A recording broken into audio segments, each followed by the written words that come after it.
नमस्कार किसान साथियों, स्वागत है आप सभी का एक बार फिर से मालवा की खेती यूट्यूब चैनल पे।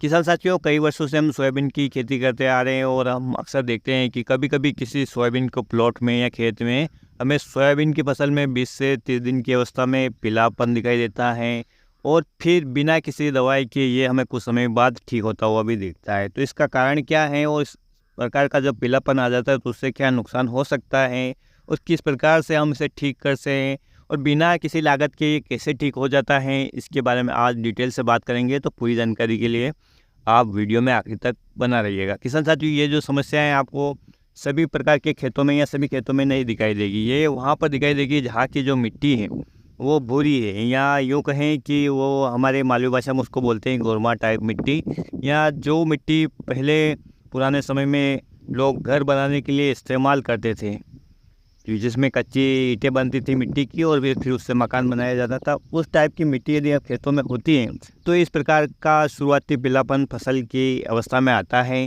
और ये कोई रोग नहीं है किसान साथियों, ये एक प्रकार के पोषक तत्व की कमी है, जिसमें लौह तत्व की कमी हो जाती है।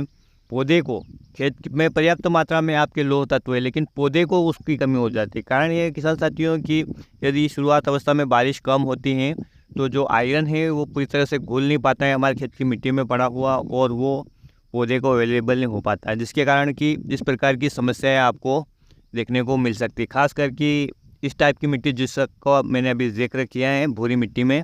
और ये समस्या किसान साथियों ऑटोमेटिक जब अच्छी बारिश हो जाती है तो ठीक हो जाती है, क्योंकि जो लौह तत्व है वो आसानी से फिर घुल जाता है बारिश के कारण, और फिर इस पौधे को अवेलेबल होने लगता है और फिर ये पीलापन ठीक हो जाता है। अन्य प्रकार के पीलापन में और इस प्रकार के पीलापन में किसान साथियों आप देख पाएंगे कि जो पीलापन होता है पत्तियों में के जो मुख्य भाग होता है उसमें होता है, जो पत्तियां के ऊपरी भाग में जो नई पत्तियां आ रही है वहाँ पर होता है। और सबसे बड़ा इसको पहचानने का तरीका ये है किसान साथियों कि इसमें जो पत्तों की जो नसें होती हैं वो तो हरी रहती है, लेकिन बाकी पत्ते का पूरा भाग पीला हो जाता है। और बिना किसी दवाई के जब अच्छी बारिश हो जाती है तब ये ऑटोमेटिक ठीक भी हो जाता है।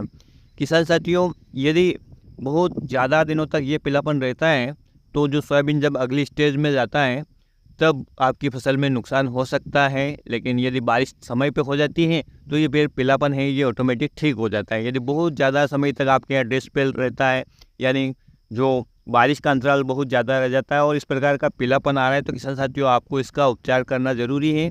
अन्यथा यदि अच्छी बारिश हो जाए तो आपको किसी प्रकार का कोई उपचार या किसी प्रकार की कोई दवाई का प्रयोग नहीं करना है, ये ऑटोमेटिक ठीक हो जाएगा और कोई नुकसान नहीं करेगा।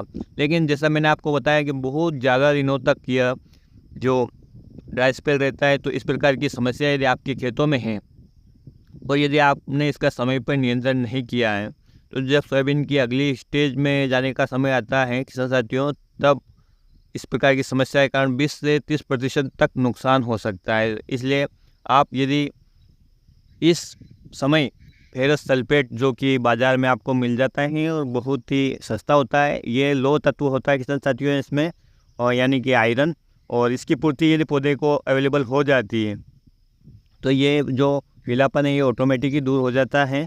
और इसके लिए किसान साथियों आप 50 से 70 ग्राम प्रति 15 लीटर का जो पंप आता है उसमें मिलाकर स्प्रे कर सकते हैं। और जैसा कि मैंने बताया कि अच्छी बारिश होगी तो ऑटोमेटिक ठीक हो जाएगा।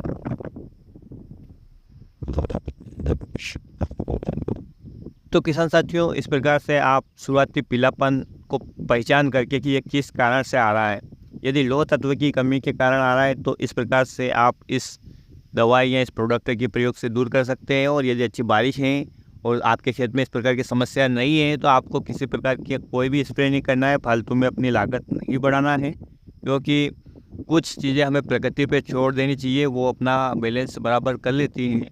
लौह तत्व की मात्रा हमारे खेतों में पर्याप्त मात्रा में है, और यदि फिर भी इस फेरस सल्फेट के बाद या अच्छी बारिश के बाद भी इस प्रकार की समस्या आपके खेतों में देखने को मिलती है किसान साथियों, तो आपको अपने खेत में की जो मिट्टी है उसकी जांच अवश्य करवाना चाहिए। हो सकता है आपके खेत में जिंक या मैग्नीज की कमी हो, उसकी कमी के कारण भी इस प्रकार के लक्षण पौधे पर आते हैं। तो ये था किसान साथियों आज का वीडियो। उम्मीद करता हूँ कि आपको पसंद आएगा। पसंद आए तो प्लीज़ वीडियो को लाइक, चैनल को सब्सक्राइब कीजिए और अन्य किसान भाई में इस वीडियो को शेयर कीजिए। फिर मिलते हैं एक नए वीडियो में एक नई जानकारी के साथ। तब तक के लिए बने रहिएगा।